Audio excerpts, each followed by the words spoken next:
Magandang araw po sa inyo, Kuya Bari, at sa lahat ng mga kasundo na nakikinig ngayon. Natutuwa akong isipin na sa wakas ay akin na ngang maibabahagi ang aking karanasan tungkol sa aswang. Nasasabik na akong ito'y mapakinggan, lalo na at isang Kuya Bari ang magbabasa nito. Isa akong fan at matagal ng subscriber po ng Ang Sundo Horror Stories. Mahilig po talaga ako sa mga kwentong kababalaghan, lalong-lalo na kapag ka ito ay mga tunay na karanasan. Sa totoo lang po, Kuya Bari, hindi talaga ako naniniwala noon sa mga elemento, multo, mangkukulam at lalong-lalo na sa mga aswang. Mas naniniwala ako na gawa-gawa lamang ito ng malikot na isipan ng mga tao. Ginagamit bilang panakot sa mga batang pasaway na katulad ko. Sabi ko nga, to see is to believe. Pero nagbago ang lahat ng iyon nang makilala ko po itong si Pilar. Hipag siya ng aking pinsang si Joselito. Mula nang makita ko mismo sa aking mga mata ang katotohanan tungkol sa kanyang pinagdadaanan, ay nagbago po ang pananaw ko sa mga itinatagong kababalaghan ng mundo.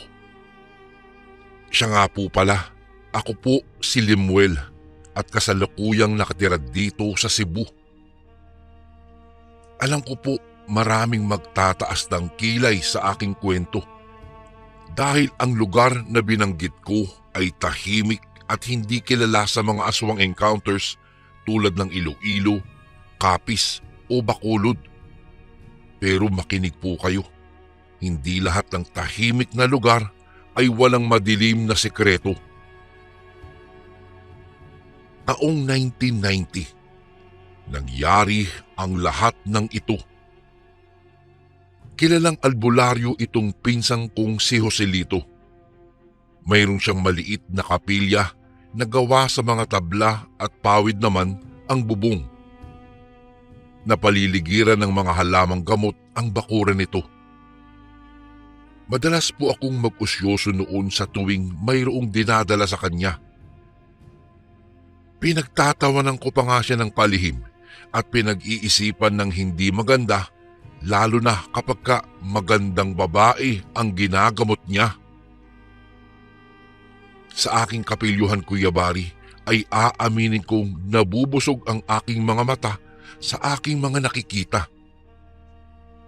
Madalas ko nga biruin itong si Pinsan na turuan ako ng kanyang panggagamot, pero binabatukan lamang niya ako at hindi raw pwedeng maging manggagamot ang isang pilosopo. Isang Rizalista itong si Joselito na naniniwalang ang Panginoong Diyos, ang Inang Bayan at si Jose Rizal ay iisa. Makikita ang malaking pinta ng larawan sa likuran ng isang upuan kung saan niya tinatanggap at kinakausap ang kanyang mga pasyente. Mayroon ding makikitang totoong larawan ni Rizal na nakalagay naman ito sa frame at nakadisplay din sa loob. Makikita rin ang isang tatsulok na gawa lamang sa kahoy na may nakaukit na mata. Katulad po ito ng isang pendant na kwintas na suot-suot niya. Ito raw ay ang Tres Pico Roma, isang medalyon na sumisimbolo sa kataas-taasang mata ng Diyos Ama. Nakikita ko itong inilulubog niya sa mga langis na ginagamit niyang pangmasahe. Mabisa daw itong kasama ang isang orasyon ng pagpapagaling para sa mga sakit na gawa ng mga lamang lupa o sumpa ng mga nilalang mula sa kadiliman. Sabi pa nga ni Pinsan, pananggalang daw din ito at proteksyon sa mga may masasamang balak. Medyo napatunayan naman niya ang husay nito nang may isang pagkakataon na naging talamak ang nakawan sa buong barangay namin ay isa siya sa iilang bahay na hindi napasok o nanakawan ng mga kawatan. Kapag ka nang gagamot si pinsan Kuya Bari, parang may fiesta na libre ang panoorin. Madalas kasi sa mga dinadala roon na umano'y kinulam ay kanyang napapasayaw, napapakanta at minsan pa nga'y napapatula pa. Kahit sabihin pa nga ng pasyente na huwag daw siyang pasayawin, ay napapasayaw niya ito. Kapag katapos na ang dasal na iginagawad ni pinsan, ay walang naaalala ang pasyente niya sa kung ano ang ginawa niya habang siya'y ginagamot. Natatawa talaga ako ng palihim, Kuya Bari. Kaya minsan ay tinatapunan din ako ng masamang tingin ni Joselito at sinasabing mayroon din daw akong makakatapat na magpapamulat sa aking mga mata na minsan ang mga kababalaghan ay dapat napaniwalaan. Hanggang sa dumating na nga si Pilar, kapatid na bunso nila Dalia, ang asawa naman ng aking pinsang si Joselito. Napakaganda niya, Kuya Bari. Sa unang pagkakataon ay humanga talaga ako sa isang babae. Para bang na love at first sight ako? Yun yata ang tamang tawag doon, di ba? Mahaba ang kanyang buhok, mapungay ang mga mata, makinis ang maputi nitong balat at mayroon siyang makipot at mapulang mga labi. Napakalamyos din ang kanyang boses at talaga namang para akong nakakarinig ng isang magandang musika kapag ka naririnig ko ang kanyang tinig. Ipinakilala ako ni Dalia at isang ngiti ang pinakawalan ng magandang binibini. Ay talaga naman, hindi ko talaga maialis ang mga mata ko sa kanya dahil sadyang naaakit talaga ako sa tuwing nakikita ko siyang nakangiti, Kuya Bari. Tinawag ako ng aking pinsan sa kanyang kapilya at matimtimang kinausap. Kilala raw niya ako at alam daw niya na sa kinikilos ko kanina ay hindi ako gagawa ng mabuti kung di puro kapilyuhan.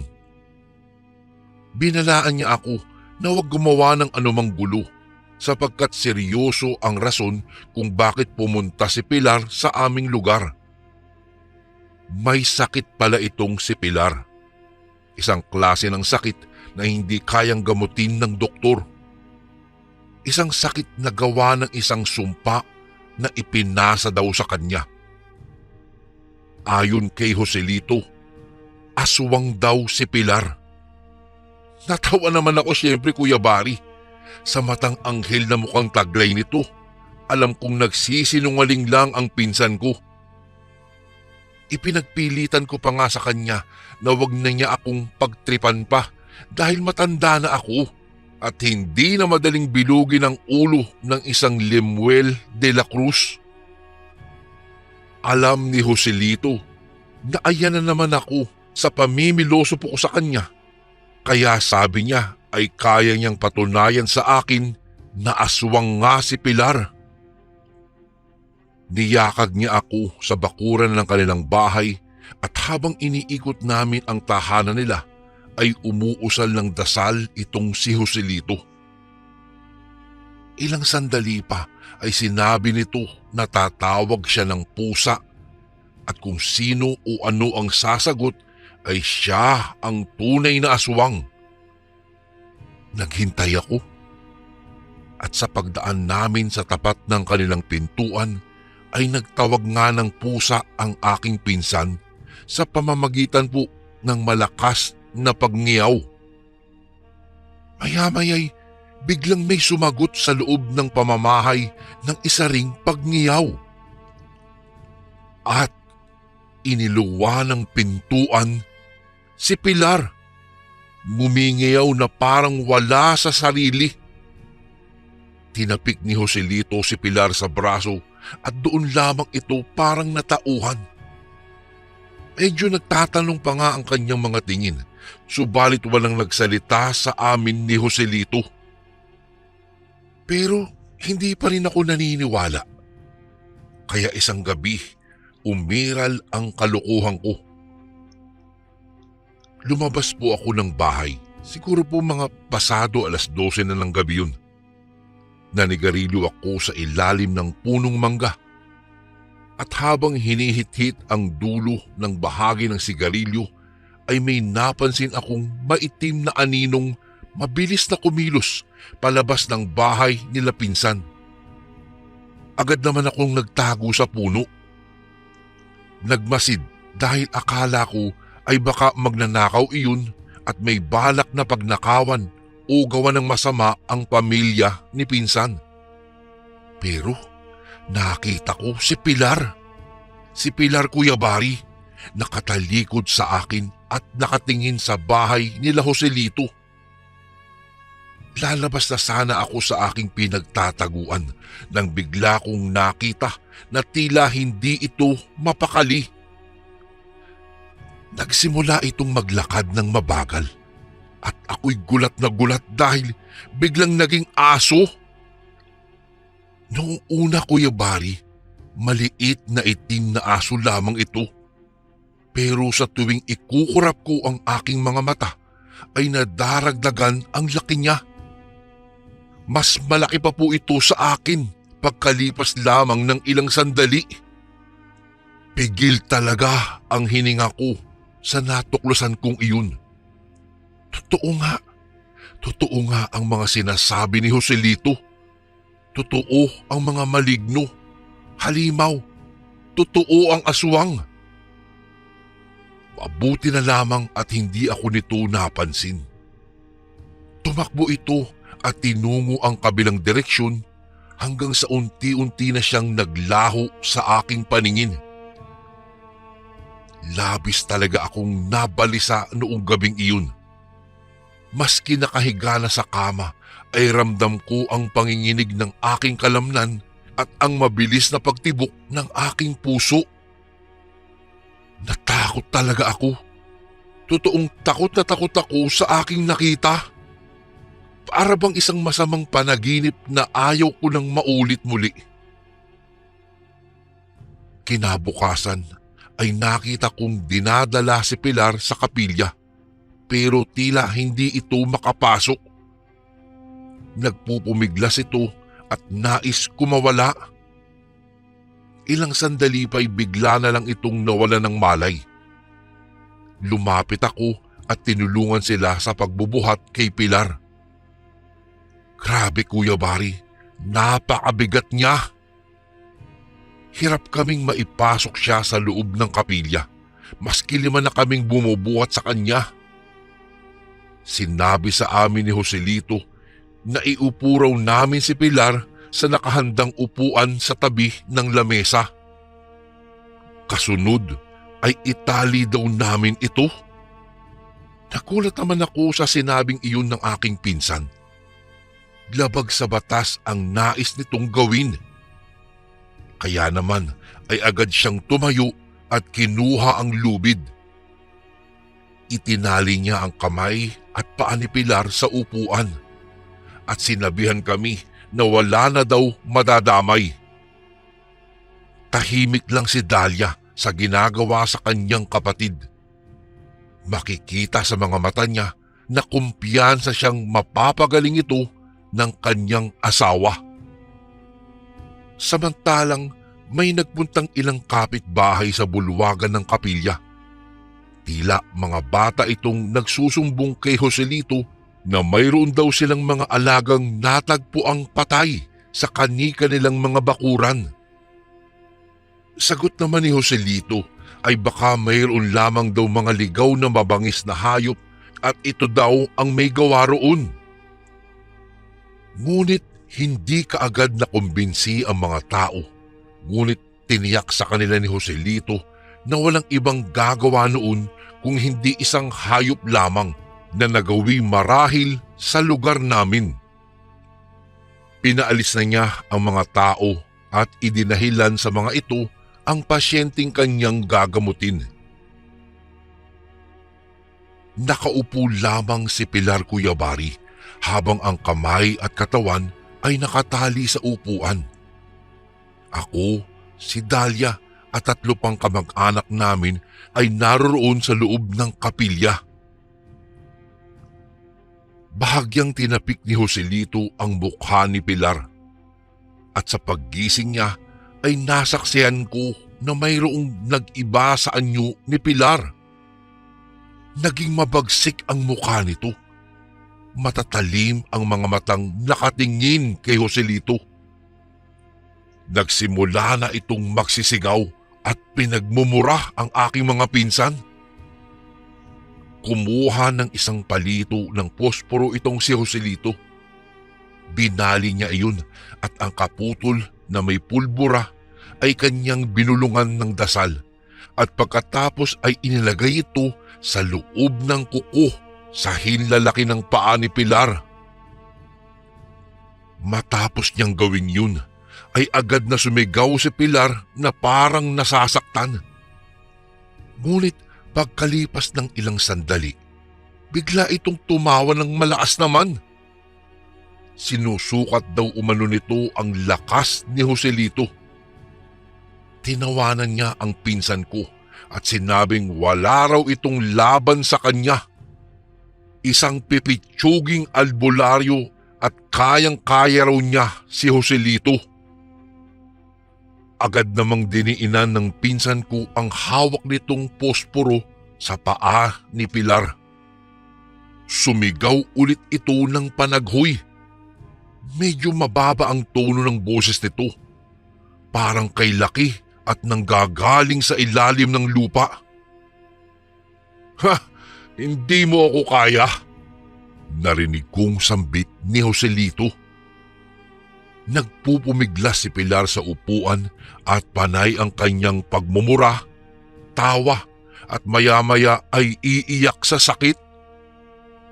Ibinuhos nito ang lakas at sinipa si Joselito dahilan parang biglang mawala ng balanse si pinsan at mapaupo sa sahig. Galit ang rumehistro sa mukha ni pinsan.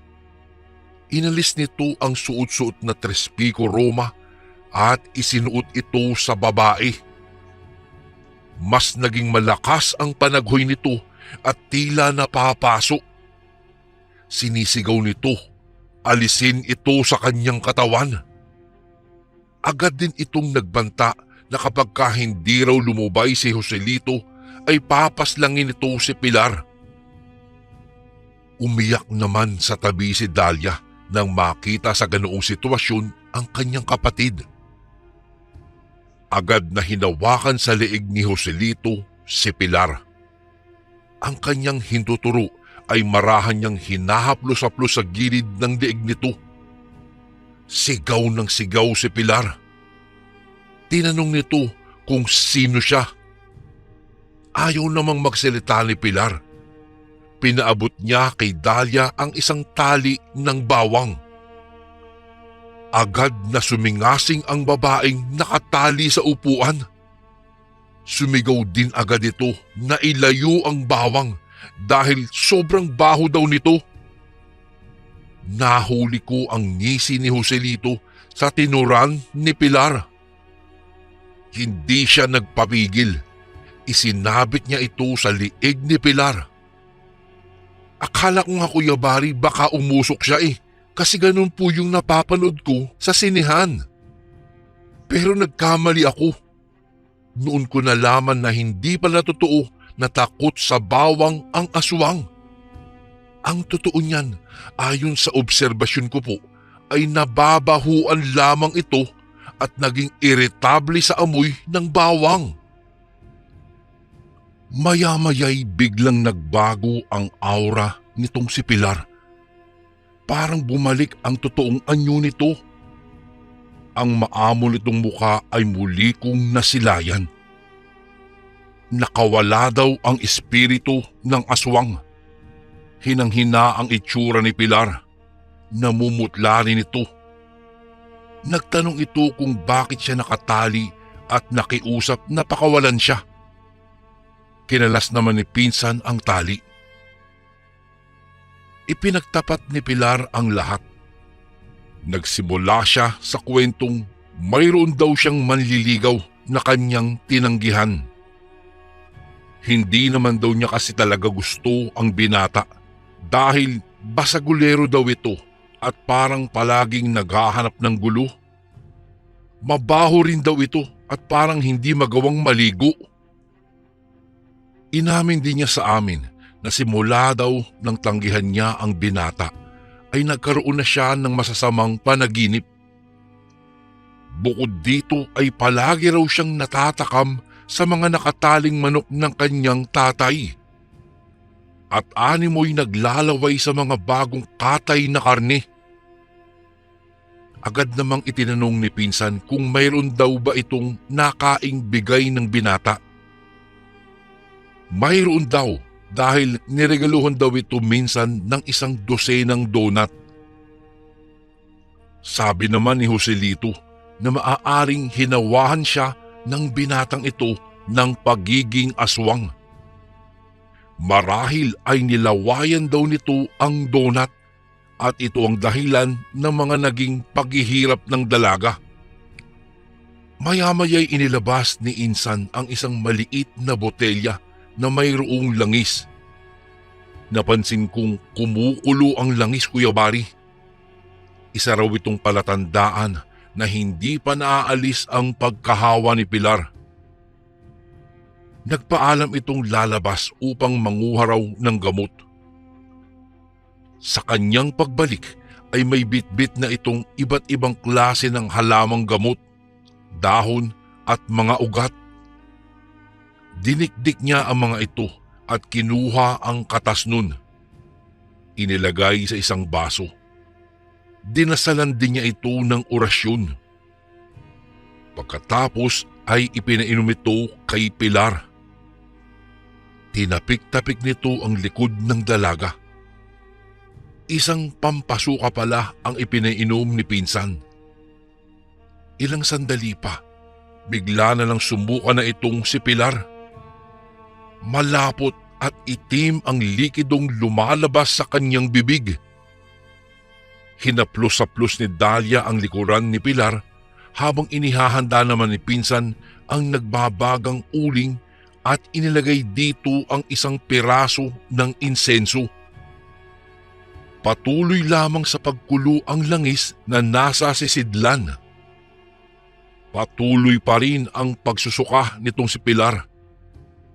Maya-maya'y nagpakuha ng inumin si pinsan sa akin at ilagay ko raw ito sa babasaging baso. Pagkaabot ko nito ay agad niyang dinasalan ng orasyon. Muli ay ipinainom ito kay Pilar. Hindi nagtagal, tumigil rin ito sa pagsusuka. Hindi na rin kumulo ang langis na nasa lagayan. Napaiyak si Dahlia nang sabihin ni pinsan na ito ay magaling na. Wala na daw ang espiritu ng aswang sa katawan ni Pilar. Maghapong hindi nakalabas si Pilar ng araw na iyon, Kuya Bari, dahil na rin daw sa pagkahapo at panghihina pagkatapos ng kanilang gamutan. Kailangan daw nitong magpahinga upang makabawi ng kanyang lakas. Ang panggagamot na iyon kay Pilar ay aming inilihim sa aming lugar. Ang anumang nangyari sa loob ng kapilya ay hindi na po nakalabas. Tanging ako lamang sa pagkakataong ito ang nagkwento dahil alam kong hindi rin naman ito makakaapekto na sa buhay namin at ni Pilar. Sadya ko ring binago ang aming mga pangalan upang bigyan proteksyon ang aming pribadong buhay. Samantala, Kuya Bari, ang inakala naming katahimikan ay muling ginambala nang magkaroon ng tsismis na mayroon daw gumagala-galang aswang sa aming baryo. Naging sunod-sunod na rin kasi ang napapabalitang pagkawala ng mga hayop o di kaya'y natatagpuan na lamang itong nakakalat sa tabi at sinasabing said daw ang dugo. At may isa pang mag-asawa na lumapit dahil gabi-gabi raw ay nakakarinig sila ng mga kaluskos at huning tiktik sa itaas ng kanilang bubungan. Naniniwala daw silang aswang ang gumagambala sa katahimikan ng aming baryo. Agad namang binigyan ni pinsan ng isang amuleto ang mag-asawa at binili na kailangang magdamit o di kaya'y magkumot daw ng itim na tela ang buntis at palagi itong maglagay daw ng binalatang bawang at luya sa kaniyang tabi bilang pangontra kung totoo mang may aswang. Napatanong naman ako kay pinsan kung posible bang bumalik ang sakit ni Pilar. Umiling lang siya, Kuya Bari, at siniguro sa akin na hindi na maibabalik ang sumpa dahil naialis na ito sa katawan ng kanyang hipag. Maaaring iba raw ang may kagagawan ng kaguluhang ito at iyon ang nais niyang malaman kaagad. Isinama niya ako sa loob ng kapilya. Binuksan niya ang kanyang drawer at may kinuha siya doong kutsilyo. Iyon raw ay ang binakuko, isang uri ng kutsilyong gawa sa tanso. Kinatatakutan daw ito ng mga aswang na makasugat sa kanila dahil matagal daw itong gumaling. Ibinigay niya ito sa akin at sinabing kung sakaling mangailangan siya ng tulong sa akin ay aasahan daw niyang hindi ko siya tatakbuhan at sasamahan siya sa pakikipaglaban. Nagkatawanan pa nga kaming dalawa nang ilabas niya ang buntot bagi mula sa kanyang taguan. Nakita kasi namin, Kuya Bari, ang aming mga sarili bilang mga animoy superhero na sasabak sa laban at magliligtas ng mga kaawa-awang mga biktima. Pero nagseryoso rin ang mukha ni Joselito at agad akong tinanong kung naniniwala na nga ba talaga ako sa kanya. Tumango ako at inaming siya ay tama. Nangako din akong tutulungan din siya at sinabing kami magkasangga. Hanggang isang araw, habang ang lahat ay nawiwili sa panonood ng telebisyon, ay may kumatok sa bahay nila pinsan. Agad akong nagboluntaryo na magbukas ng pintuan. Isang lalaki ang aking napagbuksan. Tinanong nito kung maaari daw bang makausap si Pilar. Pinapasok ko naman siya, ngunit nag-aatubili ito at nakiusap na kung maaari daw ay palabasin ko na lamang sa Pilar at doon sila sa labas mag-uusap. Napansin kong panay ang tingin niya sa nakabaliktad na walis tingting na nasa tabi ng pintuan. Agad ko ring pinasadahan ng tingin ang bote ng langis na nasa tabi lamang din ng walis at kumukulo ito. Dahil doon, dali-dali kong ibinalibag ang pinto na ikinagulat ng ibang tao sa bahay. Sinabi kong may lalaking gustong makausap si Pilar.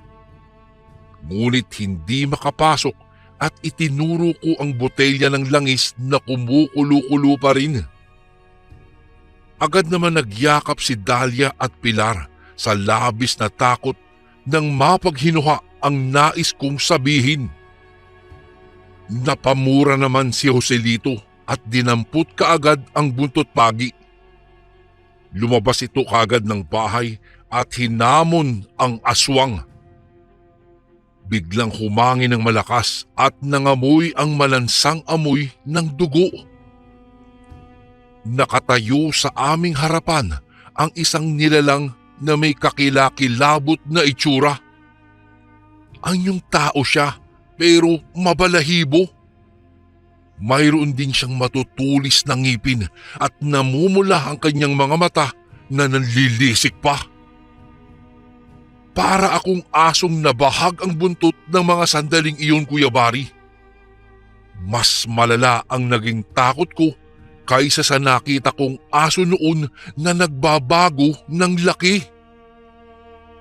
Isang halimaw ang nasa harapan namin. Agad na iwinasiwas ni Joselito ang buntot ng pagi. Ngunit maagap ang aswang at naiwasan niya ito. Mabilis ito kumilos at sa isang iglap lamang ay agad nitong nasugatan sa likod ang aking pinsan. Pinagtatawanan nito si Joselito at nililibak na mahina raw itong si pinsan at walang kwentang albularyo. Hindi raw ito uubra. Mas mainam daw na ibigay na lamang sa kanya si Pilar kung hindi ay tatapusin niya kaming lahat. Ha! Huwag kang papakasiguro! Ganting sagot naman ni Joselito. May kinuha si pinsan sa kanyang bulsa at isinaboy ito sa mukha ng aswang. Agad na nagsumigaw ang aswang na parang nasasaktan ito. Napansin ko agad na parang nanghihina ito base sa nakita kong panginginig ng maitim nitong mga tuhod. Abo raw pala ito mula sa pinulbos na itim na talaba. Isang pangontra sa aswang na maaaring makapagpahina rito at maging sanhi ng kanyang kamatayan kapag hindi niya naagapan. Agad namang pinagpag ng aswang ang mga abo sa kanyang mukha at sumingasing na parang galit na ahas. Iwinasiwas muli ni Joselito ang buntot pagi. Kailangan daw samantalahin namin ang pagkakataong ito habang nanghihina ang nilalang. Itara ko raw sa dibdib ng aswang ang hawak kong binakuko upang matapos na ang lahat. Ngunit inalihan ako ng karuwagan sa mga oras na iyon, Kuya Bari. Napatunayan ko na hindi sapat na may sandata ka ay matapang ka na. Iba pa rin talaga iyong nasa realidad. Sumugod muli ang aswang kay Joselito at nakita kong agad na napailalim ito sa biglang pagdaluhong ng aswang. Inipon ko ang aking tapang at lakas ng loob dahil naisip kong delikado na nga ang kalagayan ng aking pinsan sa posisyong iyon. Kung kaya't agad akong lumapit sa aswang at itinarak sa likuran nito ang kutsilyong binakuko. Dumaloy agad ang pula nitong dugo. Napasalampak ito sa lupa. Tinulungan ko namang makabangon si Joselito. Muli ay dumukot ng abo ng itim na talaba si pinsan at ibinudbud ulit ito sa mukha ng aswang. Ngunit ang kaninang nakakatakot itong itsura ay bumalik na sa pagiging tao. Duguan na ito dahil sa sugat na natamo. Nakiusap na wag raw siyang patayin at nangako na hindi na muling manggagambala pa. Lalayo na rin daw ito sa lugar namin at hindi na muling babalikan pa si Pilar. Minahal lamang daw niya ang babae at wala daw siyang hangad kung hindi ang pag-ibig niya. Agad nakiusap si Pilar na nakalabas pala ng bahay. Tumayo siya sa tabi ko at sinabi nitong wala talaga siyang pag-asa at nakiusap na itigil na ang panggugulo sa kanya, lalo daw at mayroon na itong minamahal na iba. Nang biglang hinawakan niya ang aking palad, Kuya Bari. Hindi ko naman magets kung bakit, pero sinabi niya na kami na raw at may balak na rin kaming magpakasal kaya dapat na itong lumubay. Tumingin naman sa akin ang lalaki at sa hawak kong tansong punyal. Agad ay nagpaalam ito at nagsabing hindi na ulit siya manggagambala pa. Nangako rin ito kay Joselito na hindi na rin maghahasik ng katatakutan sa aming lugar at susubukang baguhin ang kanyang mga nakagawian. Dahil sa itinuran ng nilalang, hinayaan itong umalis ng albularyo kong pinsan. Samantala, ang kwento naman namin ni Pilar ay doon nagsimula. Opo, Kuya Bari, naging magkasintahan kami ni Pilar pagkatapos ng pangyayaring iyon. At kalaunay, nagpakasal na rin. Sa ngayon po ay mayroon na kaming 4 na anak at namumuhay ng tahimik dito sa aming baryo. At si Joselito ay nanatiling tanyag sa kanyang panggagamot. Hanggang dito na lang po, Kuya Bari, ang aking kwento. Ako po'y nagpapasalamat in advance kung sakali pong maging bahagi ito ng inyong programa. Pagpalain po tayong lahat ng Panginoon. More power po sa inyong channel and God bless po sa lahat ng nakikinig na kasundo ngayon. Lubos na gumagalang, Limuel.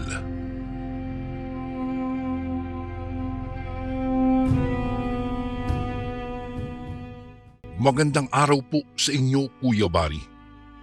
Itago niyo na lang po ako sa pangalang Dado. Kasalukuyang nakabase sa probinsya ng Iloilo. Taong 1987 nang pumanaw po ang aking ama dahil sa isang malubhang karamdaman. Ang aking ama, Kuya Bari, ay natatanging mananambal sa aming baryo. Si Itay ay nagmamay-ari ng espesyal na mga anting-anting na siya nagbibigay sa kanya ng kapangyarihang makapanggamot ng mga kulam o maging normal na karamdaman. Musmus pa lamang po ako, ibinahagi na niya sa akin ang kanyang pambihirang karunungan sa larangan po ng pananambal gamit ang kanyang mga agimat, mutya o iba pang uri ng mga anting-anting. Kaya nga, noong namatay si Itay, ako ang sumalo sa kanyang iniwang karunungan. Makalipas ang ilang taon, umibig po ako sa isang dalagang nagngangalang Maria. Nakilala ko po siya nang tumungo ito sa akin upang ipagamot ang kanyang kanang paa na natuklaw daw ng ahas. Nabighani ako sa natatangi nitong ganda, Kuya Bari. Ang sabi niya'y nanggaling siya sa kabilang baryo, kaya't noong sumunod na araw, pumunta ako roon at ipinagtanong-tanong ko ang bahay niya. Nang matagpuan ko ito, ang kanyang mga magulang ang sumalubong po sa akin sa harap ng kanilang tarangkahan. Nagpaalam akong liligawan ko ang kanilang anak na napag-alaman ko na kinalaunan na unika iha pala nila. Batid ko pong nakakatawa sapagkat ganoon na lamang ang aking pagpupursiging makuha ang puso ng dalaga, gayong isang araw ko pa lamang siya noong nakikilala. Nagkaroon kami ng masinsinang pag-uusap ng kanyang mga magulang, samantalang siya'y naroroon sa kanyang silid. Nagbitaw ako ng mabulaklak na salita upang mas makumbinsi ko po ang mag-asawa na bigyan ako ng permisong pumasok sa buhay ng kanilang anak. Inilahad ko, Kuya Bari, ang tungkol sa kakayahan kong manggamot dahil natanong nila sa akin kung papaano ko nakilala ang kanilang anak. Matapos ang napakahaba naming pag-uusap, kinalaunan ay pinayagan din po nila ako. Magmula noon, araw-araw na akong tumutungo sa bahay ni na Maria upang dalhan ito ng iba't ibang uri ng regalo, katulad ng bulaklak at mga tsokolate. Hindi rin nagtagal nang ipahayag nito ang kanyang nararamdaman para sa akin. Animoy hinampas na tambol ang puso ko nang opisyal ng inanunsyo na magnobyo't nobya na kaming dalawa. Napagpasyahan po naming manirahan sa ilalim ng iisang bubong kaya't nagpatayo kami ng bahay roon sa baryong pinagmulan ni Maria. Pagmamay-ari ng kanyang mga magulang ang loteng kinatatayuan po ng aming bahay. Ang aming munting tahanan po ay pinaliligiran ng mga puno kaya't napakasarap po talaga ng simoy ng hangin dun. Subalit ipinangamba ko ang haka-haka sa baryo na sa malaking puno ng gimelina na nakatayo sa gilid ng kalsadang ilang metro lamang po ang layo mula sa aming bahay ay may naninirahan umanong itim na elemento. Ang sabi nila, nanghihigop daw ito ng kaluluwa ng mga taong dumadaan sa gabi upang maging susi sa pagbabalat kayo bilang tao. Sinuri ko naman po ang nasabing puno upang mag-imbestiga. Sa pamamagitan ng pangil ng kidlat na minana pa ni Itay sa pinakanununuan ng aming pamilya, nadiskubre kong isang engkanto ang nanananahan sa misteryosong puno ng Gimelina. Samantala, makalipas lamang ang ilang buwan mula ng aming pag-iisang dibdib ni Maria ay binayaan kami ng may kapal ng isang napakagandang regalo. Ipinagdalang tao po ni Maria ang panganay naming anak. Hindi po mapagsigla ng aking pagkagalak nang malamang sa wakas ay magiging tatay na ako. Kung nabubuhay lamang ang aking ama, tiyak na masisiyahan ito sapagkat pangarap nito noon ang masilayan ang kauna-unahan niyang apo. Ganun pa man, batid kong kung nasaan man siya'y ipinagdiriwang din niya ang bahaging ito ng buhay ko. Kuya Bari, nagsikap akong maibigay ang pangangailangan ng aking asawa upang maging ligtas ang kanyang pagbubuntis. Subalit, tila ba hindi umayon sa akin ang tadhana. Noong nakatakdang araw ng kapanganakan ng aming panganay, nabigo ang aking asawang ilabas ng buhay ang bata sa kanyang sinapupunan. At ang mas ikinadurog pa po ng aking puso, noong eksaktong oras din ay binawian ng hininga ang aking misis. Namatay po siya pagkatapos iluwal ang aming anak na ni isang beses ay hindi ko narinig ang kanyang pag-iyak. Para bang pasan-pasan ko po ang mundo ng mga sandaling iyon. Nawalan ako ng dalawang dahilan kung bakit ako gumigising sa umaga. Napakarami na ng buhay na aking iniligtas, ngunit wala man lamang akong nagawa upang isalba ang aking mag-ina. Nakiramay sa akin ang mga kaibigan ko sa baryo at ilang mga taong minsan ko nang napagaling na nagmula pa sa iba't ibang bayan. Ipinahayag nila ang kanilang pakikipagsimpatya. Lakasan ko lamang daw umano ang aking loob at huwag daw sisisihin ang sarili sa pagkawala ng aking mag-ina. Ang lahat daw po ay plano ng Diyos. At ani pa nila, umaasa raw silang hindi ko tatalikuran ang panggagamot sapagkat malaking kawalan daw umano ako para sa kanila kung sakali. Dahil po rito, muli akong nabuhayan ng aking loob. Sa bawat paggising ko sa umaga, ipinagdarasal ko na lamang ang kalagayan ng pinakamamahal kong asawa't anak. Wala man ang kanilang pisikal na presensya, batid kong palagi silang nakapatnubay sa akin. Muntikan ko na sanang itapon ang mga anting-anting na ginagamit ko sa panggagamot, ngunit nang marinig ko po ang usal ng mga taong umaasa sa aking kakayahan, napagpasyan ko pong ipagpatuloy ang pagsiserbisyo. Isang hating gabi, nabulabog ang mahimbing kong pagtulog sa isang pamilyar na boses na makailang beses tumatawag sa aking pangalan at mga katok mula sa pintuan ng aking bahay kung saan ay mag-isa na lamang akong naninirahan magmula nang pumanaw ang aking mag-ina. Agad akong napabalikwas sa aking higaan at hindi na nag-abala pang magsuot ng tsinelas bilang proteksyon sa aking mga paa laban sa malamig na papag.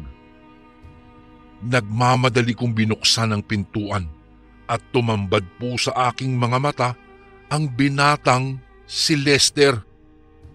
Namumutla po ang mukha nitong animoy na ubusan ng dugo.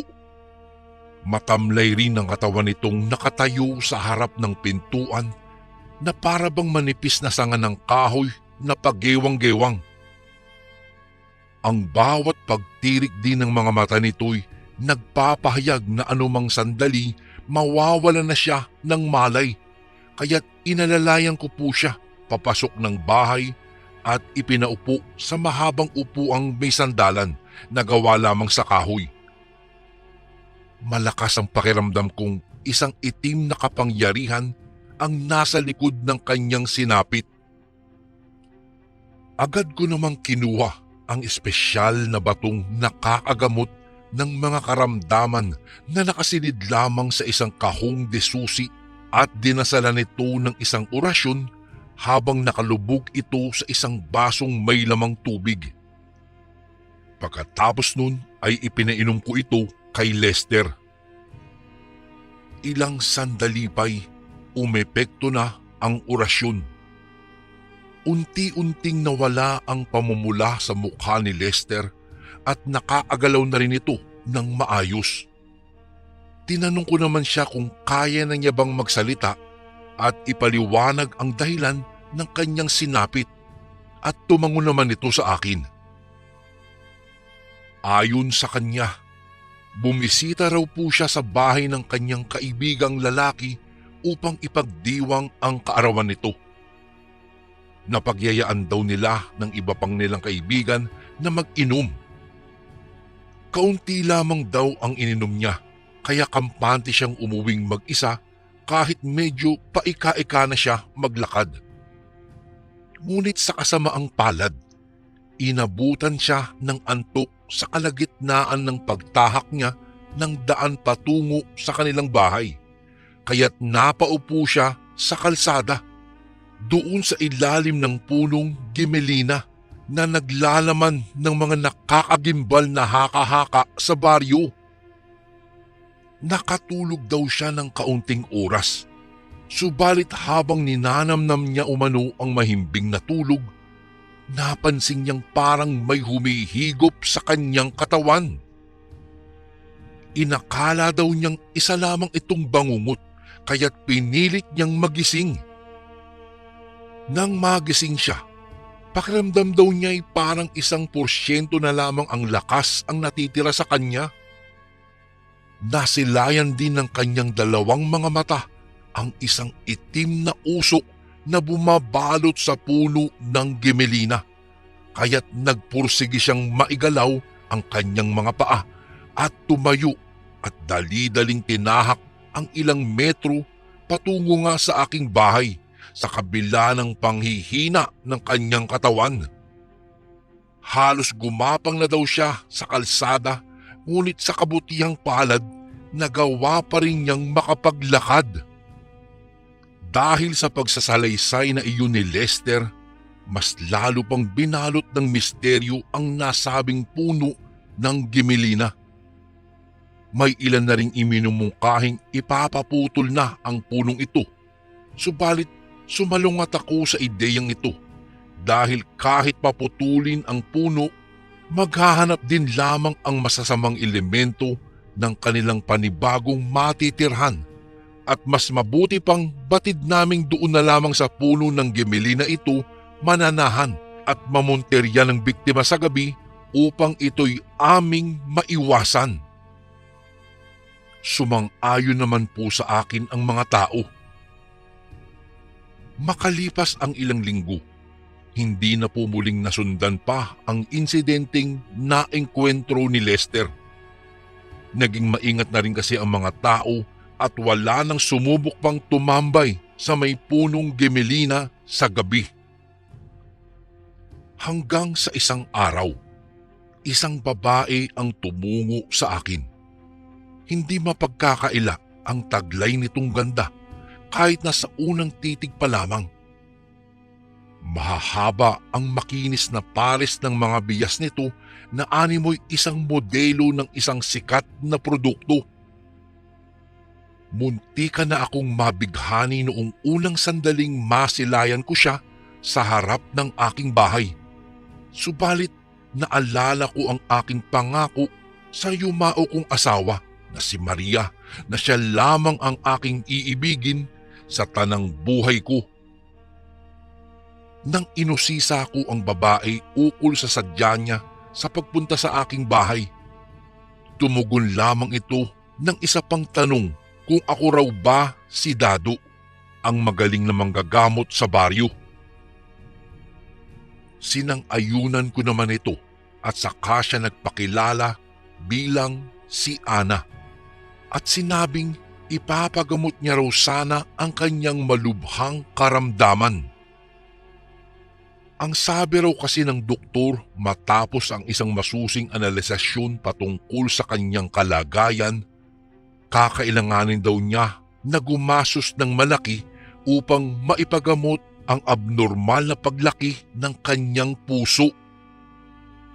Wala daw siyang hawak na malaking halaga ng pera sapagkat umaasa lamang siya sa kitang tinatanggap niya sa pagmomodelo na kung saan ay kailangan niya munang maipasa ang kabilaang audisyon. Mabuti na lamang daw ay nabanggit ng matanda niyang kapitbahay ang tungkol sa akin, kaya't hindi na raw siya nagdalawang isip pa na puntahan ako kaagad dito. Hindi naman ako nag-atubiling papasukin siya sa loob ng aking bahay at sinimulan ko na nga ang aking ritual sa pamamagitan ng aking espesyal na anting-anting at makapangyarihang orasyon. Pinaalalahanan ko siyang tatagal ng ilang araw bago tuluyang maglaho ang kanyang karamdaman sapagkat hindi ito isang magaan na karamdaman lamang at dagdag ko pa, ayos lang sa akin ang kahit magkanong halaga sapagkat karangalan ko ang makapagserbisyo sa sangkatauhan. Nagpasalamat naman ito't nangakong babalik siya sa araw na makumpirma niyang naglaho na ang kanyang karamdaman. Noong sumunod na 3 araw nga'y muli ko siyang natagpuan sa labas ng bahay namin. Nakangiti ito at bakas ang pagkagalak sa mukha. Masaya na itong ibinalita na kinukumpirma ng doktor na wala na ang karamdaman niya sa puso. Binigyan ako nito ng isang mahigpit na yakap. Magmula noon, palagi na siyang bumibisita sa bahay ko at nagdadala ng kung ano-anong regalo katulad ng mga prutas at mga kakanin. Kuya Bari, hindi ako sanay sa ganoong sitwasyon dahil para ba ito ang nangliligaw sa akin? Imbis na ako ang manligaw sa kanya. Hindi rin nagtagal, ipinahayag nito ang natatanging niyang pag-ibig para daw sa akin at humingi ng permisong pumasok sa buhay ko bilang aking nobya. Bigla akong naguluhan. Pumasok muli sa isipan ko ang yumao kong asawa at kinausap ko ito sa pamamagitan ng pagdarasal. Ang wika ko sa kanya, sana maunawaan niya kung iibig man akong muli sapagkat napakalungkot ding mamuhay ng mag-isa. Ganun pa man, palagi niya sanang tatandaan na siya pa rin ang babaeng may hawak ng pinakamalaking parte ng aking puso. Malugod kong isinuko ang aking puso kay Ana, Kuya Bari. At pareho naming napagpasyang dito na siya tumuloy sa aking bahay upang magkasama kami araw-araw. Ilang linggo lamang ang lumipas. Nagkaroon kami ng hindi pagkakaunawaan. Inihayag kasi nito ang kanyang sama ng loob ukol sa larawan ng yumao kong asawang si Maria na nakasabit pa rin sa pader. Malumanay niyang sinabing nasasaktan siya sa ideyang hindi ko ba rin daw malimot-limot ang pag-ibig ko sa dati kong asawa. Matapat naman po akong tumugon sa kanya na hindi ko basta-basta malilimutan lamang si Maria at habang buhay itong magiging parte ng buhay ko. Gayunpaman, kako, huwag siyang mag-alala dahil siya naman ang minamahal ko sa kasalukuyan. Sa kabila ng aking matatamis na salitang bilang pampalubag loob, hindi nagpatinag si Ana at patuloy pa rin siya sa kanyang pagdadabog. Lumabas ito ng pintuan at nagpaalam na magpapalamig lamang daw siya ng ulo. Pinigilan ko naman ito dahil kako delikado na sa labas, lalo't gabi na. Pero mabilis itong kumaripas ng takbo palabas ng bahay habang ito'y humihikbi. Sinundan ko po siya, Kuya Bari, kahit hindi ko na siya mahagila pa. Hanggang sa makalayo na lamang ako ng ilang metro mula sa aming bahay, nasilayan ko si Ana mula sa hindi kalayuan na nakaupo sa ilalim ng punong gemelina. Nakayuko ang ulo nito't nakasandal sa magkadikit niyang mga tuhod na niyayapos ng kanyang mga braso. Para bagang isang inosenteng batang nagtatampo. Binalot naman ako ng pangamba sapagkat alam ko ang misteryong bumabalot sa punong iyon na siyang lingid naman sa kaalaman nitong si Ana. Kumaripas ako ng takbo patungo sa kanyang kinaroroonan at noong makalapit ako ay napansin ko ang pamumutla ng kanyang mga balat. Iniangat ko ang kanyang ulo at nabigla ako nang madiskubre ang nangingitim nitong mga labi. Nanlalamig ang buong katawan nito at nang suriin ko ang kanyang pulso, doon ko nakumpirmang wala na siyang buhay. Agad ko naman pong binuhat ang kanyang katawan at dinala sa bahay. Kinuha ko ang anting-anting na nakasilid sa kahon at dinasalan ng orasyon. Nagbabaka sakaling magagawa ko pang ibalik sa kamalayan ang kasintahan kong si Ana. Subalit napagtanto kong ang kakayahan ko'y magpagaling lamang ng karamdaman at hindi ang bumuhay ng patay. Kinasuklaman ko ang aking sarili at pati na rin ang aking karunungan. Sa isip-isip ko'y magmula noong tinanggap ko ang pamanang karunungan ni Itay, nagsunod-sunod naman ang kamalasan sa buhay ko. Pakiwari ko'y sa lahat ng buhay na aking iniligtas, ang nagsisilbing kabayaran ay ang buhay ng mga taong pinakamahalaga para sa akin. Ang karunungan kong ito'y isang sumpa. Tinalikuran ko po magmula noon ang aking panggagamot. Hindi ko na rin kailanman binuksan pa ang kandadong aparador kung saan nakasilid ang mga anting-anting ko. Pinagsasarhan ko na lamang ng pintuan ang mga taong pumupunta sa bahay dahil batid kong ang sadya lamang nila ay magpagamot na matagal ko nang hindi ginagawa. Hanggang sa napagpasyahan ko na lang pong isuko na lamang ang aking sarili sapagkat wala rin naman akong dahilan upang mabuhay pa. Isang gabi, binagtas ko ang daan patungo sa misteryosong puno ng gemelina at nagdesisyong magpahigop na lamang ng kaluluwa sa itim na elementong nanananahan doon nang sa gayon ay wakasan na rin ang paghihinagpis na pinagdadaanan ko. Hindi pa man ako nakakalayo ng ilang metro sa aming bahay, natagpuan ko ang isang babaeng nakaupo sa kalsada kasabay ng marahan nitong mga paghalinghing. Punit-punit ang suot nitong bestida at may mga sugat ang kanyang mga tuhod. Mayroon din sa gilid ng kanyang labi. Nang makita ako nito, agad itong sumigaw ng saklolo. Hindi naman ako nag-atubiling magmagandang loob at nilapitan siya upang makatayo. Lena. Lena raw ang kanyang pangalan. At ang sabi niya po'y dumayo daw siya sa sayawan dito sa aming baryo dahil kasagsagan po ng pista noon, tapos bigla raw siyang sinubukang pagsamantalahan ng dalawang di kilalang lalaki. Buti na lamang daw ay nakatakbo kaagad siya papalayo.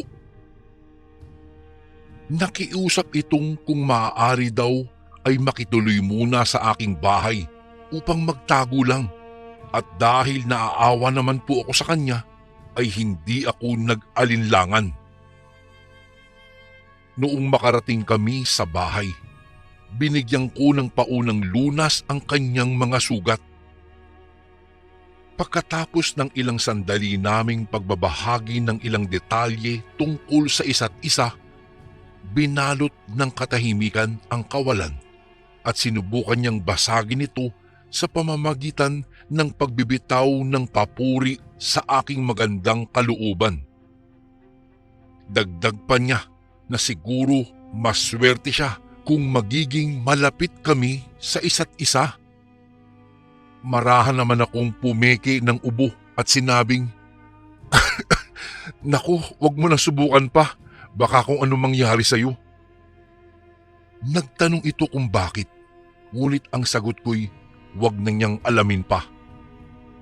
Subalit nagmatigas ang babae at sinabing handa siyang harapin ang anumang kabalikat ng pakikipag-nobyo't nobya sa akin. Nagulat naman ako sa kanyang itinuran, ngunit napakalamig ng boses nitong animoy ng aakit.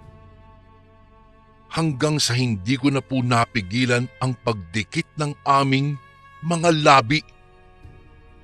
Diyos na lamang po ang nakakaalam ng mga sumunod pang nangyari. Kinabukasan, nagising akong hinahanap ang presensya niya, gayong magkatabi naman po kaming natulog. Hindi ko na naituloy pa ang bala kong ialay ang sarili ko doon sa itim na elementong nanananahan sa puno ng gemelina.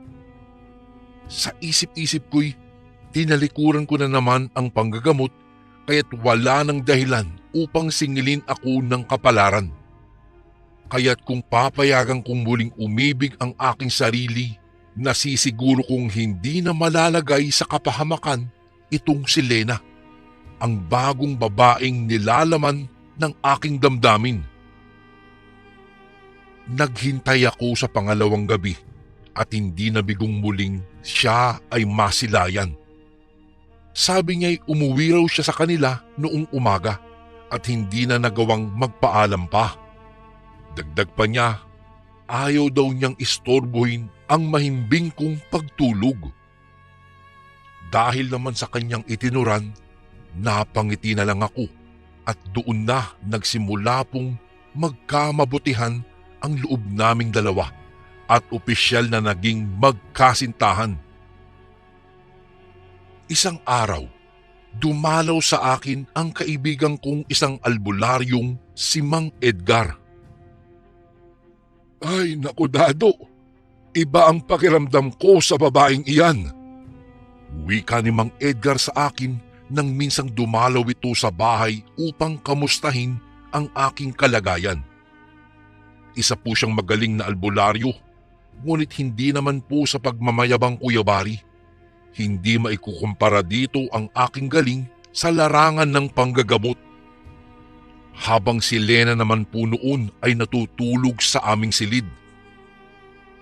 Tinanong ko naman si Mang Edgar kung ano ang ibig niyang sabihin at ang tugon niya'y, "Nais ko lamang ipahiwatig na bumalik ka na sa larangan ng panggagamot. Kailangan tayo, Dado, ng maraming tao. Hindi totoo ang sinasabi mong sumpa ang pagkakaroon mo ng karunungang manggamot. Tandaan mo yun, Dado." Napailing-iling ako at nagsabing, Mang Edgar, kung gayon, bakit lahat na lamang ng taong minahal ko'y kinuha ng Diyos na para bang may napakalaki akong utang na kailangan kong bayaran?" Tumugon naman si Mang Edgar. Anya, "Nagkakamali ka, Dado. Magbalik loob ka sa iyong anting-anting at alamin ang buong katotohanan." Iyon, Kuya Bari, ang huling linya ni Mang Edgar bago niya sinabing siya'y magpapaalam na't mayroon pa siyang aasikasuhin. Tumango na lamang ako't sinabihan siyang mag-ingat sa pagbagtas ng daan. Nanatili akong nagtataka sa mga salitang iyon na binitawan ng albularyong si Mang Edgar. Kaya't binabalot man ng pangamba sa kung anong posibleng mangyari, kinuha kong muli ang susi na nakasilid sa munting kahon at binuksan ang nakakandadong aparador. Mula roon, kinuha ko ang mga anting-anting na kay tagal ko na ring hindi nahahaplos. Habang natutulog pa rin si Lena, sinindihan ko ang kandila at dinasalan ang pangil ng kidlat ng isang orasyon angkop sa pagtukoy ng masasamang elemento. Doon ko naramdaman ang kakaibang aura sa aking paligid. Nag-ikot-ikot ako sa aming sala upang tukuyin kung saan ito partikular na nanggagaling. Ngunit natitiyak kong wala roon ang aking hinahanap hanggang sa tumungo ako sa aking silid. Pagdating ko doon, kinabahan ako. Biglang lumakas kasi ang aking pakiramdam. Parehong-parehong pakiramdam na bumalo sa akin noong iniimbestigahan ko ang elementong nanananahan doon sa puno ng gemelina. Patuloy kong inusal ang orasyon nang biglang magising si Lena. Napabaligwas ito sa higaan nang makita ang anting-anting na bitbit ko sa kanang kamay. Sa hindi ko maipaliwanag na dahilan, mabilis itong lumabas ng bahay at kumaripas ng takbo papalayo. Agad ko namang sinundan si Lena upang kumpirmahin ang aking hinalang hindi siya ordinaryong nilalang lamang at bakit tila binalot ito ng takot nang makita ang aking anting-anting. Sinubukan kong hagilapin si Lena sa gitna ng makulimlim na daan, subalit hindi ko na siya muling nakita pa. Halos ilang oras ko nang hinahalughog, ngunit hindi ko na siya namataan pa. Naghintay ako ng maraming araw, umaasang babalik siya, subalit nabigo lamang ako. Isinalaysay ko po ang pangyayaring iyon kay Mang Edgar at ang tugon niya'y, Dado, hindi ako nagkamali." Alam ko na po ang ibig niyang sabihin sa mga katagang iyon. Hindi nga po ordinaryong nilalang lamang itong si Lena. Siya ay ang itim na elementong nanananahan doon sa puno ng gemelina at nagbabalat kayo lamang bilang tao. Dagdag pa ng albularyo, matagal na akong kinukursunada ng itim na elementong iyon, kaya't gamit ang itim na kapangyarihan, inilagay nito sa kamalasan ang mga babaeng umiibig sa akin, hanggang sa magkaroon ng pagkakataong magbalat kayo bilang isang tao sa pamamagitan ng mga kaluluwang hinigop nito. Doon palang naging malinaw sa akin at napagtanto kong hindi ang karunungan kong manggamot ang nagbigay sa akin ng sumpa, kung hindi ang itim na elementong nanananahan doon sa puno ng Gimelina. Dahil sa pangyayaring iyon, tumanda na ako, Kuya Bari. Hindi na ako muling umibig pa. Napagtanto kong tanging si Maria lamang ang una't huli kong iibigin hanggang ako'y nabubuhay sa mundong ito. Kuya Bari, dito ko na po tatapusin ang aking kwento. Sana po'y mapili niyo ring basahin ito sa mga darating na araw. Lubos na gumagalang, Dado. And again, maraming salamat po mga kasundo. Don't forget to subscribe and i-click nyo lang po yung bell na button para updated po kayo sa mga upcoming videos namin na paparating. Maraming salamat po ulit. God bless and ingat po lagi dyan. Ito po si Kuya Bari at ako ang Sundo.